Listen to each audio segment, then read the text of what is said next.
Every genre of anime has a title or two that the world has almost completely forgotten. Today, I'm unearthing a hidden classic, a zombie anime and manga that combines romance, horror, comedy, and, well, of course, ecchi, all in a way that you won't believe. This forgotten series had it all: awkward zombie dates, dark twists and turns, and an undead romance that'll have you rooting for love even in the face of decay. So friends, join me as we dig up this forgotten masterpiece, and trust me when I say, this is a love story to die for, literally. This is Sankarea.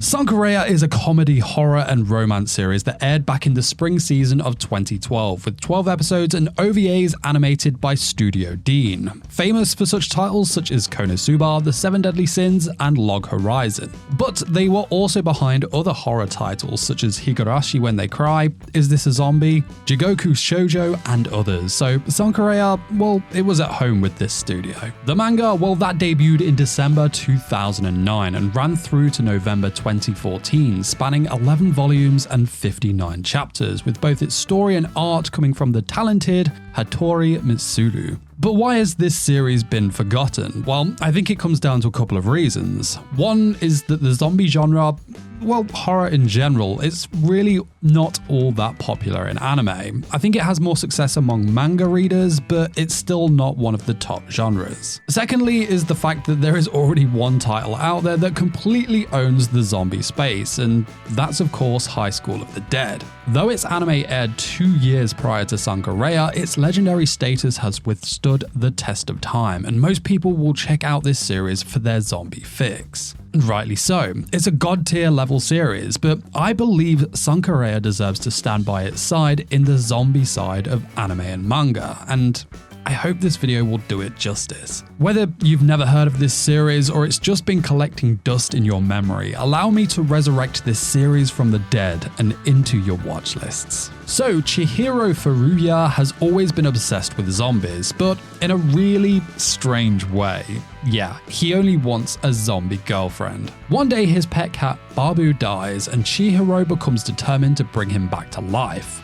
He tries to make a potion to do it, but he keeps failing. Just when he's about to give up, he meets a girl named Rhea Sanka, who is rich but unhappy with her life. She encourages Chihiro to keep trying, and he eventually makes a potion using poisonous hydrangea flowers from Rhea's family garden. Now, Rhea, wanting to escape her difficult life, drinks the potion, thinking it will end everything. But instead of dying, the potion doesn't work right away. Later, when she is in a terrible accident, Rhea actually comes back as a real zombie. Now, free from her old life, Rhea moves in with Chihiro, who has to use his knowledge about zombies to help her. For Chihiro, having a zombie girlfriend seems like a dream come true, but soon he learns that being with a zombie, well, it's a lot more complicated and a lot weirder than he originally thought. Now for me, one of Sankarea's core strengths is how it blends different elements into the zombie genre. I'm talking about the romance, comedy, ecchi, and horror elements. And out of those, the main element it draws from is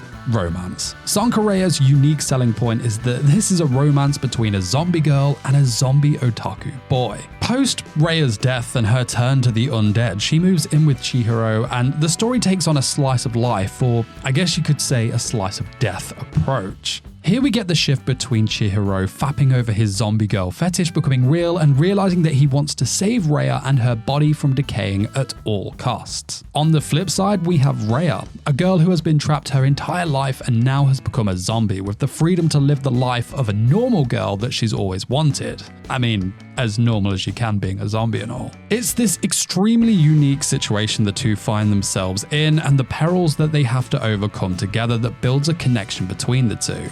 Their feelings for one another, well, they're clearly evident but hidden from one another throughout the series, only to emerge at vital moments which make them hit all that harder.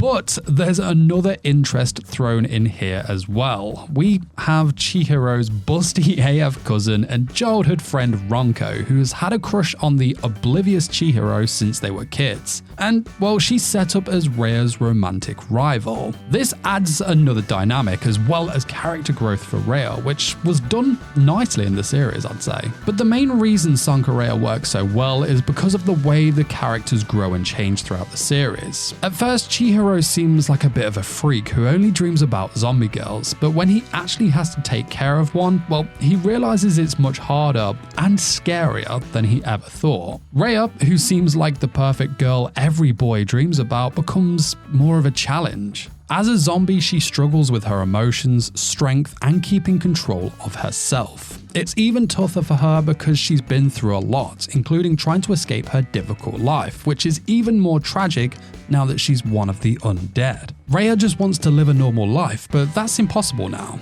The sad irony of her situation makes everything even more challenging for her and Chihiro. Still, Chihiro works tirelessly to help her, showing how much he cares even when it seems almost impossible to succeed. But another element Sankarea does so well is the comedy aspect. You have the obvious undead jokes and the light-hearted comedy moments that break up the tragic side of this story in, I've got to say, an unintrusive way, and it adds a relief from all the doom and gloom aspects. However, with the comedy also comes the area of any anime that you either love or hate. That is fan service. Sankarea has a lot of great ecchi moments thrown into it, and for me, well, yes, it's more than welcome. The series isn't afraid to show a bit of skin. Some of the manga's color pages are freaking sweet. And there are times when Rhea is thrown into costumes. The zombie bunny girl was a very nice touch, and I'm here for that. At first, I thought Chihiro being into zombie girls was a weird fetish, to put it politely, but Sankarea has done a good job of adding being eaten by a hot zombie girl as an option of death on my list. First place is still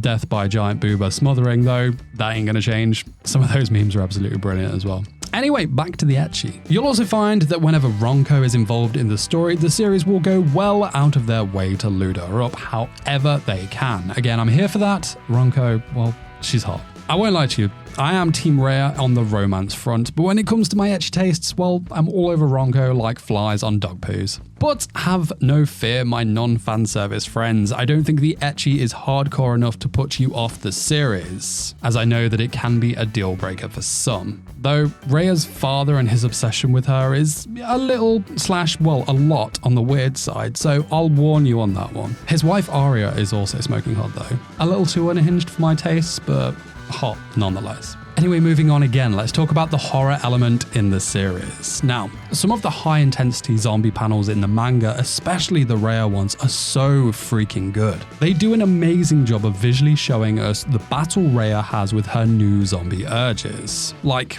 Rhea is a gentle and kind-hearted girl who has her own tragedy and struggles, but when those zombie urges kick in, she is terrifying, and some of my favorite moments in the series are these particular moments. In all honesty, Sankarea sways more on the side of its story and romance than that of the horror, but it can get dark and suspenseful when it wants to, and I think because it does horror this way, it gives those moments more of an impact because it completely catches you off guard. You think you're safe, but you're not kind of thing. It also adds more to the romance side of the story. It adds more depth and stakes to the standard boy likes girl, girl likes boy love story. Which leads me on, I think another thing that Sankarea also does so well in my opinion is its take on zombies. The art and science behind them, as well as the deeper storyline you get on zombies and the resurrection drug in the manga, well, it really does highlight the thoughts that went into them, and it changed the game for me story-wise. I also really enjoyed the fact that Chihiro's now zombie cat, Babu, wasn't forgotten in all of this. The zombie cat was a great example of Sankarea doing the cute comedy thing and then switching to the horrifying brilliantly. Which leads me to the question, do I watch the anime, do I read the manga, or do I do both? Now, I personally did both, and I think it's worth doing the same. I definitely recommend checking out the anime either way. It's a short 12-episode series with OVAs that give you an introduction to Sankarea to see if it's something that you want to dive into deeper or not, but you can just watch that and be satisfied. However, the anime only covers the first 9 chapters of the manga, but it does pull bits from other chapters to kind of flesh out backstories and whatnot. So of course, course, there is plenty more story in the manga, because I don't think a season 2 will happen for this, but you never know, right? Like, there was an ending to the anime, but it was an anime-only one, and the manga, well, it dives way further into Sankarea's darker side, and you of course get the original ending, which I honestly think is really worth it. That second to last chapter, mate, it made me audibly gasp. It was freaking rad. But whatever you choose, make sure to resurrect this forgotten gem from the grave and give it a watch or rewatch. But if you want something more hardcore, then click the video link here to check out one of the most messed up lewd manga I have ever read. I'll see you over there. Take care. Peace.